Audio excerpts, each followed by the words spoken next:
Dar vienas užbaigtas darbelis. Na, čia man užbaigtas. Klientui reikės dar dasibaigti. Stovėjo vienfazis variklis, 1,5 kW, 230. Jis buvo naudojamas kaip reversinis su jungiklio pagalba. Į vieną pusę, į kitą pusę.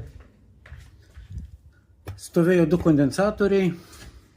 Paleidimo darbinis, ant galo stovi tokiems išcentrinis mechanizmas, paleidimo momentus pasijungia 2 kondensatoriai, darbo metu vienas belieka. Problemos su tokiais dalykais yra problemas. Kad tą panaikinti, nes jau buvo šovęs vienas kondensatorius, nusprendėm perdaryti jį į trifazį, gavosi šiek tiek net galingesnis ir šiaip trifazį jau iš vienfazio lyginant su trifazio kokybė kitokia jo darbo yra.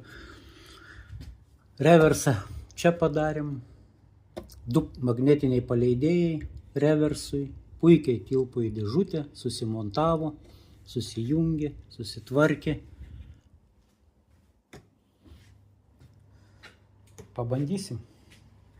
Va, dabar yra užmaitinta iš tinklo trifazio.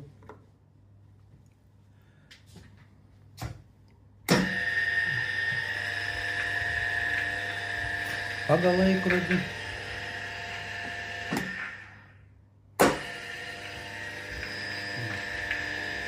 Kaip kita pusė. Dar sykį.